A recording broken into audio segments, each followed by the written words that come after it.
Number 11. We're at 11? Yes. Because remember we were big toeing. See, we already filmed 11, but there was no sound. There's no So we're sound. filming 11 again. 11 part 2. Yeah. 11.0. Wait. 11.2. Point 2. Because, yeah, we did the first one and there was no sound. It looked intense, though. It did. It looks. I would like love to know what we were saying. Yeah. No clue. Hey, but we have different clothes on this time. We do. We changed. We did change. We filmed the other one back to back. Back to back. Yeah. And we should have just known better. It didn't work out because it's supposed to be every week. So here we are again. But, yeah, we're back. That's all that matters. That's all that matters. So continuing on with the Yamas. Yes. We are at truthfulness. Truthfulness. Satya. Yeah. Truthfulness. So yeah, let's talk about it. We be spitting mad truths today. We did. We spat a lot of truth. That's it. I will say one of my favorite, it's always the first thing that comes up. It's always the thing that I remind myself when we talk about truthfulness or like I am struggling with that in my life is that line that it's in the Yamas book. I wrote it in the teacher training as well. It talks about like if you do not approach the truth with your knees knocking, you have missed the whole point of what truthfulness is. Right.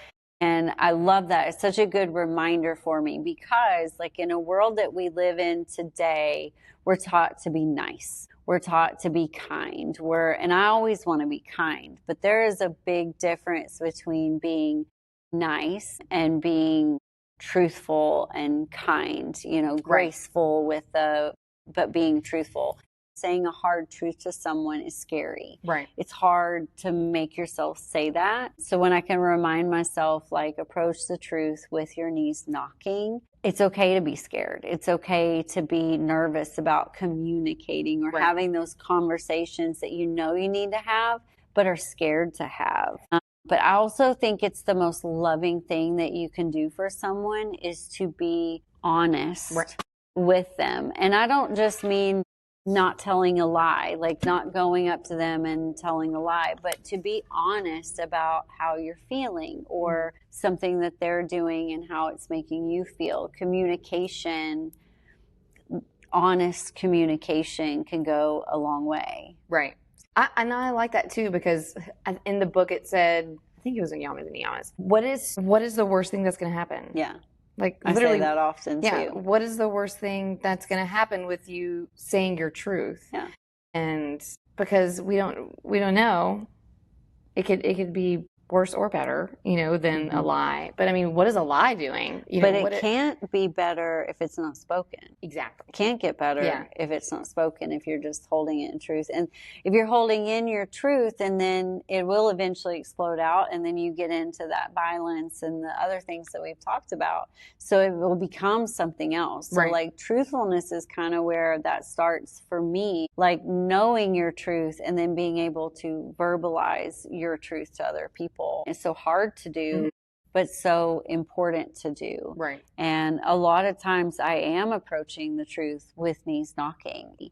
And if I know that the truth that I have to speak may not make you happy or it may be unpleasant, I'm very quick to not say anything. So this is something for me, like I have to really work on. So like when it was brought up, when I started yoga, I didn't know anything about the 8 limbs of yoga. I just knew poses and I loved it. I loved the practice, the physical practice of yoga. So when this was presented to me, it was kind of like a truthfulness. Well, check. I don't lie to people. I really try hard to always tell the truth, but am I speaking the whole truth? Right. Or are you hiding? Am I hiding parts of that? And it even talks about being nice. It's like a cloak covering the daggers or something like that. And we call it being nice, basically. And I think that's so true because there are so many things. And I'm not talking about someone walks out and asks, do I look nice in this? And, you're like, well, yeah, it's interesting.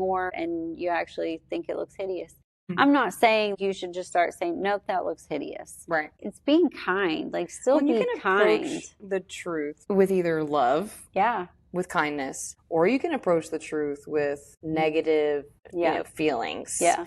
You can definitely speak a negative truth. Yeah. But you don't have to, because you're still living your truth that is not going to do harm to others.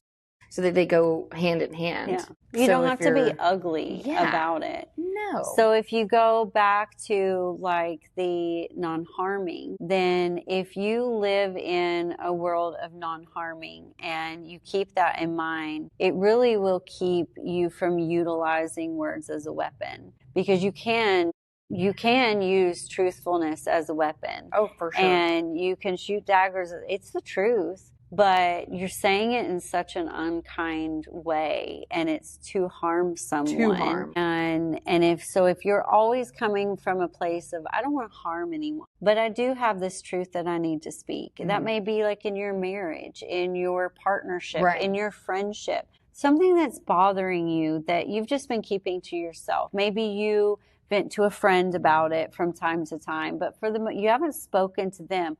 Or you make those passive aggressive comments from time to time to let a little... You're like hinting, but like... Yeah, that, irritation, you let a little bit... Instead of just coming to them with love in your heart to say, hey, this is what's going on with me and it's hurting my feelings, or it's making me feel some type of way. I'd like to work this out together. And I'm always amazed how fearful I can become about confrontation. It's not always a bad thing, but like communicating with someone, you can become very fearful. You can almost become like create a whole story about what's going to happen. Right. And then you've convinced yourself what's going to happen, and you haven't even had the conversation yet. And then you actually go to have the conversation and it solves a problem.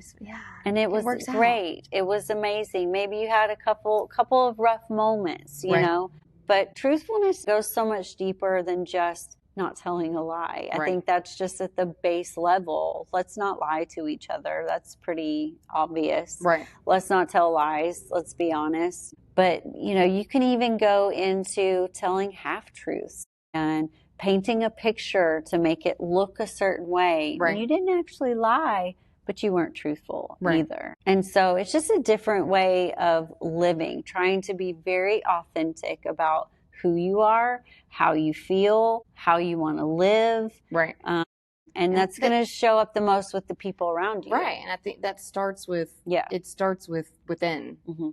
How honest are you with yourself? Right. Am I telling myself this truth, or am I, looking at it through someone else's lens, or am I living authentically, like with me? Yeah. If you're not, how are you supposed to be that with anybody else? Are you, in your practice, are you slowing down when your body is asking for it?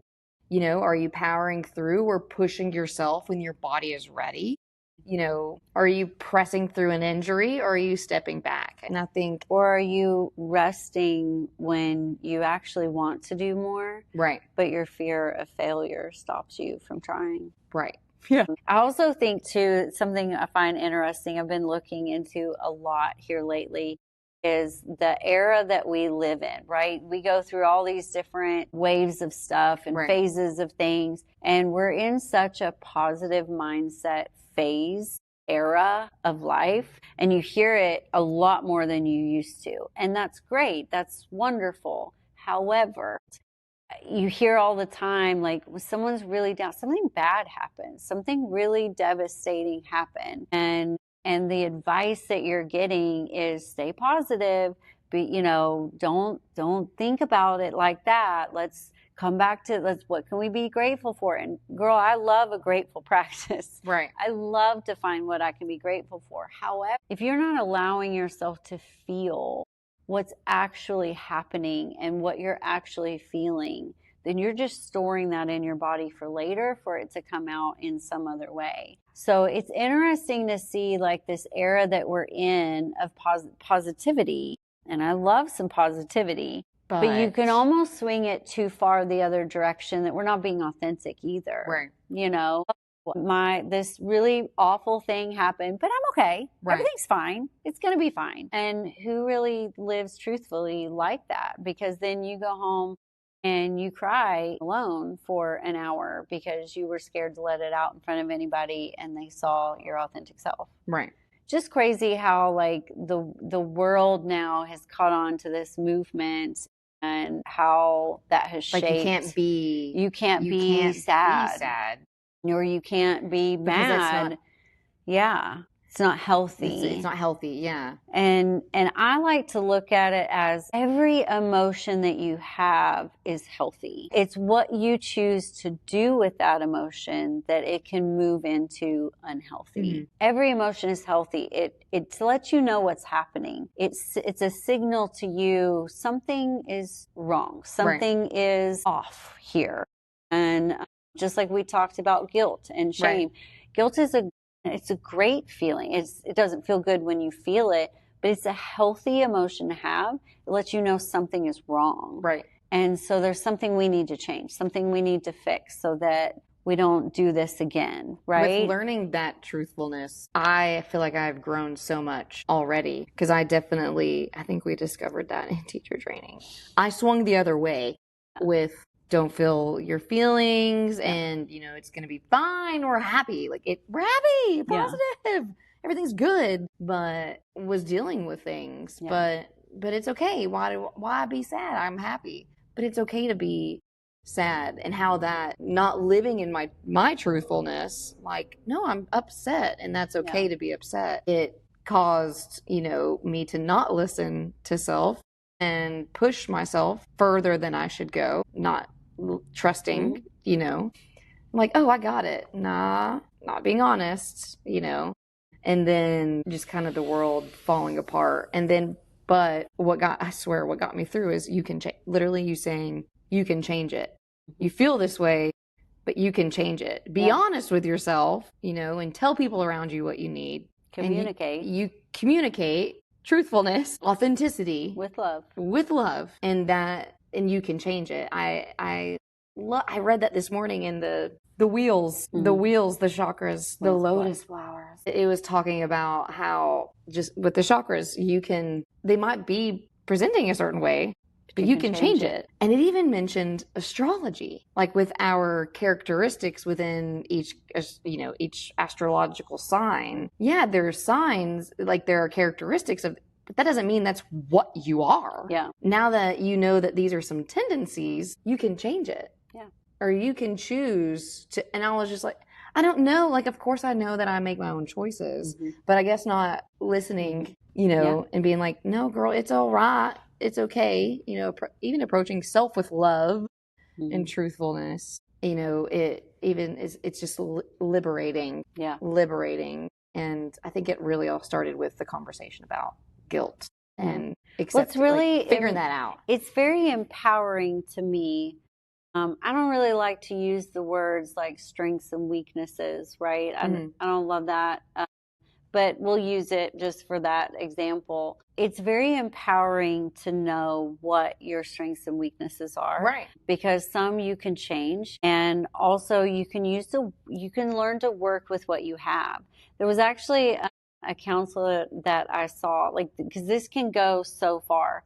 And it has stuck with me ever since. This counselor talked about mental diagnosis and stuff. And he said to me, he was like, I don't like names. I don't like to name things. I understand we have to have names, right? Just so we can understand what a set of behavior is. If I say this name, this mental disorder or whatever, then it's naming off these set of behaviors. Right. And we need that so that we can identify them. He was like, but I don't like titling things. I don't like naming things, because you are not that. You're not that. You just have present a certain set of behaviors. Yeah. And now that we know that, we're empowered by that, right? So we can change those set of behaviors. We can learn new tools so that we change the way that we're responding to things, the way we're reacting to everything.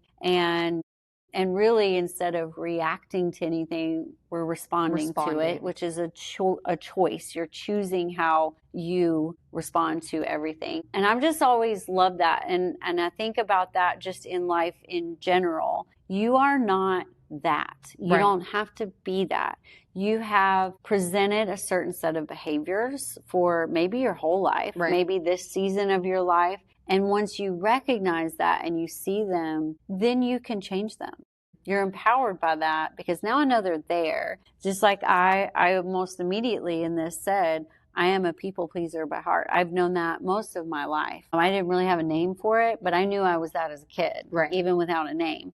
Name just gave it a name, but I had those set of behaviors, and that set of behaviors, that inclination is still there for me. That draw to do that is still there, but I recognize it now, and I can stop myself and I can make an empowered choice that's different from what I did before. Right.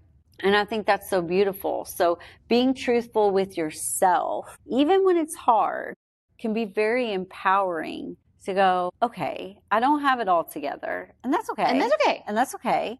Who does? But I'm gonna look at this because I'm not happy. So I'm gonna look at this set of behaviors, or I'm gonna look at what I'm telling myself or what I'm telling other people. And I'm going to be real honest with myself about what's happening, how I'm feeling. And I can make some empowered choices from there to make things different. And I just think that's so beautiful. I think that it is. It's so nice to know that we are in control. Like we can make, for me anyways, to know that I have control of my choices and the world is my oyster. We create our reality. The way you want to see the world is the way you're gonna see it. Yeah. The way that you believe as is long true. As you're being honest with right. yourself. Yeah. That's another thing. And you can approach it with love or with negative. Well, and when we in some other podcast, when we get into the chakras and stuff, that's your root chakra is how you see the world. Right. It is how you view the world, and it's developed at a very young age. Which is crazy. So, you weren't even in control of how you see the world. That was developed when you were way younger, and it was your life experience, how you were raised, what your parents were like, what kind of environment you were like. That's how you took that on. And it's how you view the world now. And until you know that, how do you change that? Right. That is your truth. Yes. You just see it as the truth until you start doing some inner work to really start breaking down, why do I see it that way? Why am I carrying this story with me into every situation that I have? And, that's the kind of work we've started doing here. That's the type of work that you can't, you see teachers who go through training and they have this transformation. They come out like a different person. I've seen it multiple times throughout my lifetime. Maybe other people don't notice, but I do. They come out like a different person almost, and they have a new look on life. And I was always very curious about, how you get from there to here. And when I went through teacher training, I understood how, because it changed how I looked at everything. And so that was when I decided to dive deeper and create a program that people that don't want to be a teacher or have any interest in teaching could just dive deeper into their own practice. And the yamas and the niyamas and the chakras and all of this stuff that we talk about in here, because it literally changed my life. Well, that's what yoga is. It literally changed my life. Yoga is so much. I know a lot of us still, a lot of people still honor the traditions and what yoga is. Yeah. But I feel like a lot of it has strayed far from yoga, the practice as it began and what it was forever. Yeah. And it quite literally is a connection, a yolking of, a coming together of mind and body, and soul. Well, and the practice of yoga existed quite some time before the physical practice of yoga came in. Yes. And that's what I'm saying. It's so much more than what you just see on the internet or what, maybe portrayed in movies. It's a way of life. It is a way of life and a deeper, so much deeper than what, Than crow pose. Yeah. I mean, crow pose is awesome, man. Holding that baby. It makes you connect with your mind and your body. But I mean, it can really go so much further and so much more in depth And there is a lot of beauty in the transformation that can really happen if you if you want to find that type of, work. I mean, it is there. And so it doesn't surprise. This is my first one, but I'm witnessing some pretty transformational. Is that a word? Okay. We'll call it a word. It sounded weird right coming out, but just changes. And it's very beautiful watching someone from the very beginning all the way to the end and finding their truthfulness in their practice and just who they are as a person and in their yoga journey. Yeah. And it's beautiful because they like the work. Yeah. And it's not even work. It's just it speaks with them. It can be hard sometimes. Right. That's the thing. And really when you get into this type of work, like I understand like the first Yama is considered the jewel of them all. I get all of that. But I will just say this, that to me, none of this work can really happen without truthfulness. Right. Because I think most of the time that starts at the base level of being truthful with yourself. And that's not always happening. And then when you're presented with a truth that you don't like, what do you do with it? So a lot of the work that we do, you're presented with a truth. Right. That you're like, that's kind of ugly. I don't like that about me. And you can either choose to turn away from it, push it away. I don't want to deal with that. Or you can be really honest with yourself. I do that. I do that. I don't want to do that. So I don't want it. Yeah. So then what work do we do so that we don't do that anymore? So I understand it's not considered the jewel, but maybe to me, it is like the jewel of them all, because where are you going if you're not being honest with yourself? Right. And if you're not being honest with yourself, how are you going to be honest with anybody else? And, I don't know about you. I was raised by, my dad would tell me all the time, trust is like a bank account and you build it up. There's money in there, right? You have trust, it sits in the account. But every time you do something to break that trust, you make a withdrawal. And eventually it's down to zero or it's into the negative. Right. We're negative. We have no trust whatsoever. And I was raised in a very valued truthful. My dad values truthfulness. Mm-hmm. I was raised that way. And so like when trust is gone, you're in this negative balance. And you can see that with relationships with other people often, right? Obviously, if I let you down, I told you I was going to do something, I didn't, or I lied to you about it, your trust in me starts to waver. I do that often, you trust me no more. Right. But who's checking in? Who's holding you accountable with your truthfulness to yourself? Right. No one but you. No one but you. No one but you. Yeah. Unless you have people close enough to you that can see it happening and are willing to approach the truth with knees knocking to tell you, I'm seeing this happen. You're not even being honest with yourself. Right. So how could you possibly be honest with me? So to me, this is like it's a jewel to me. It's pretty big. It's a jewel to me. But I also value truthfulness very much. Mm-hmm. I say it often and I really do mean it. I would rather you hurt my feelings with the truth than lie to me. Right. To protect my feelings. Right. I look at, not being truthful. You didn't respect me enough to tell me the truth, or you didn't believe I was strong enough to handle the truth. So either way, you're disempowering me immediately. And I think that helps me to step up to other people when I have a hard truth to say, that I'm going to empower them. I'm not going to take your power away. I'm going to believe you can handle what I have to say, because I'm going to say it with love and I'm going to be kind about it. But I do have a hard truth that I need to say. But it needs to come out. And it needs to be said. And sometimes that's hard. But if I can keep remembering who I am as a person, and I don't like when someone says something that hurts my feelings, but I would much rather that than you lie to me to be nice. Right. I would.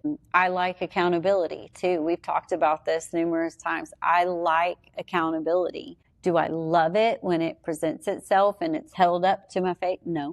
but I know I need it. And Right. I love it for that reason, because if I tell you I want to do this, then I'm asking you, hold me accountable, because that's what I want. And when you see me doing the opposite the next week, hey girl, Say someone. I thought you wanted this. Right. I thought you wanted to do this. So there's ways like to set up accountability for yourself, even in how you're holding truthfulness within yourself and within your life.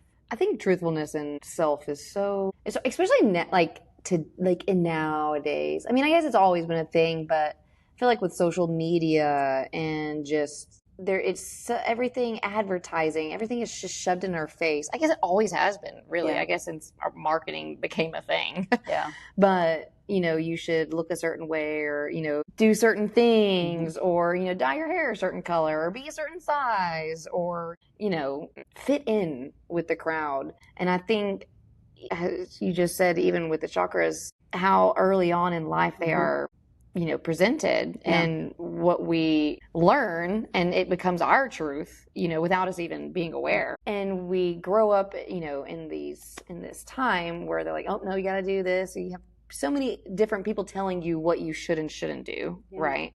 And then whenever you get older, you're kind of like, oh well, now I'm on my own, and I don't, what should I or shouldn't I do? I have all this freedom. And then you start looking at all of these different things, and you're like, oh well, I think I like that, or I think I like this. You don't really, it's hard to like find out like what do I think. I mean, and I know some people find that early on, and some people find it a little later. But finding true, like, what is my, now that I'm an adult, what is my truthfulness, without my domestications? What is my truthfulness? What do I think is wrong or right? What do I think I want to look like, instead of trying to fit in or be a certain size or appear a certain way, or, and I think that's really hard, because you just want to fit in. Well, it's also hard because you grow up hearing things said about you, whether that was as a kid or your first relationship, first marriage. Right. That can go a lot of ways. Siblings, friendships, things that were said to you that you took on as a truth. And it wasn't a fact, it was just an opinion. Right. But you took it on and it became your truth. And then it became part of your story. Ugh. And there's just so many things like that. So being able to break those things down, I carried a lot of truths with me that when I really started doing this work was like, but why do I feel that way? Why is that a truth? But they said that to me, and I bought into it. Right. I believed it. They said that I was ugly, so I believed it. They said I was your fat, truth. so I believed it. And that's a statement that I've said to my kids a lot in their life. When someone is being mean, or something is being said, and I'll be like, I just act very like flippant about it and be like, that's an opinion, not a fact. That's right. Move on, because it's not. Because I took on so many of the other people's opinions, but it became my truth. Right, exactly. And it stuck with me for a very long time. It's all I'm good for. They're, they see something that I don't see, or, I must have it wrong. Yeah. Yeah. Yeah. And so we start to, like, when we're not truthful, and this really gets into authenticity too. We talk a lot about authenticity here. It's very important to me. It's not always the easiest thing to do, but when you are showing up and not being authentic to who you are, and you're working to fit in, right? You're conforming, or maybe not even like changing. You're just leaving out parts of yourself to fit in. Right. Chameleon. Yeah. So you're not being truthful, not with yourself, not with others. And that's where you really get into, to me, I look at it as you have this opportunity of, you're faced with a choice, right? I can either stay here and keep cutting out parts of myself to fit in with this group of friends I have, coworkers I have, this job that doesn't seem to suit me anymore, whatever it is, this marriage I'm unhappy in, whatever your situation is, you can keep cutting out parts of yourself to fit in, or you can challenge yourself to grow. Right. Even if that means that you grow beyond whatever that is, that group of friends, that job, that marriage, whatever. And it's a scary thing to do, but how empowering it is to just be authentically yourself. Because isn't that what we really all want, is just be loved for who we are? For who we are. And accepted for who we are. And you're never going to find that if you are not who you are. If you're not true to yourself. Yeah. With love, like, and just really true to, like, finding your truths. Yeah. Not truths that other people have, told you, but really, what do I think of myself? Who am I? Who am I? Remember when I asked you who that? Are you? I am me. Me. All just unique. Yeah, I am unique. And ain't that the truth? And I love that. Yeah, I mean, and I finding power in that truth, and not, it's very scary, especially whenever, like, your word is unique or weird, in my opinion. But I mean, that's just the truth. And I think everyone is unique, though. Everyone, definitely. Everyone is unique. And I just think some display it more than others. Yes. And I think we should be comfortable with the fact that we are all unique. Yeah. Who wants to be the same? Well, because how do you find your people? Yeah. I used to tell my kids all the time, put all your weird out on the table. Just put all of it out on the table right away, right? Because so they know, Because then that's how your people find you. Right. Because if you spend all this time, like, hiding your weirdness, that's we call weirdness, it's a loving word in my home. It's a very good thing. Let me just clear that up. That is a loving word in my home. We love a good weirdo. Yes, it's on the wall. So it's on my wall. It's literally stated, black and white. So, like, I utilize that as a good word. So, like, put all your weird out there. Just right off the bat, put it out there. Because if you spend months trying to get to know these people and you're halfway yourself. Right. And then you let your true self come out and they're weirded out. They weren't your people and you just wasted months trying to invest in a relationship that was not for you. Right. So be authentic to who you are, and then you don't have to cut away parts of yourself to just be. And then you're not hiding truths. You're not lying. Yeah. There's no reason to not live in truthfulness, because that's just your way of life. Who I am. Yeah, it's just living. So much easier said than done. The older I get, the harder I work at that, and feel like I'm getting a little bit better at it with time, that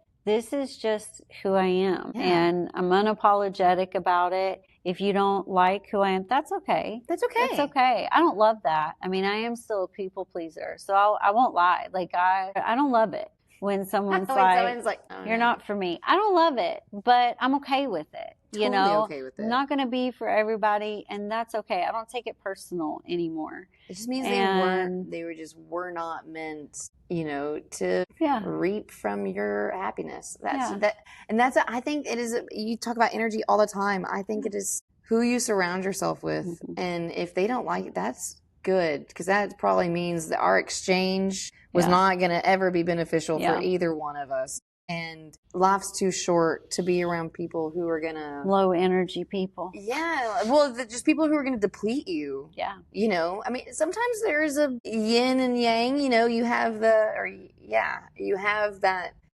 sometimes where one is going to have a little more than the other. And that's in any relationship, friendships, But if it's, if you're constantly... I mean, there's definitely a place for everybody, deserves to have people in their life. But I know for me, and that is truthfulness that I will not give up anymore. If you just want to be a Debbie Downer all the time, I can't, because I am an empath, and I'm going to be Debbie Downer with you, and I cannot live that way. Yeah. Personally. Yeah. But that is a truthfulness that I make sure straight up off the bat, well, maybe we're just not meant to be friends. Mm-hmm. And that's okay. Because if you know that right off the bat, you don't have to hide, and then you're not lying to yourself. Oh, well, this is okay. I can be friends with these people. No. If it's not a hell yes, it's a no. It's a hell no. It's a hell no. Yeah. I live by that now, and it works for me. It's something that I remind myself often, whether it's people, relationships, plans to go do something. If it's not a hell yes, then it's a no. It's a no for me. And that's okay. Right. That's okay. I don't have to do everything. I don't have to be friends with everybody. It's not truthful always to going to be a hell yes Yeah. for me. Yeah. That's okay. You can't make everybody happy. No. You can't be cheese. Everybody loves cheese. I love cheese. It doesn't love me all the time. I mean, no, but that wasn't the statement. You can't make everyone happy because you can't be cheese. I strive to be that because it's hard for me to be truthfully myself often. I wouldn't even say rarely. No. It is hard to be truthfully myself, authentically myself. Yeah. In more situations, than I would like to admit. Yeah. But because I know that, I can change it. I can work on it. Satya. Yeah. All right. Number 11. I didn't pull my toes out for that. No, I was just stretching. But 11. Number 11. We'll just do that. Yes. We'll see you next time.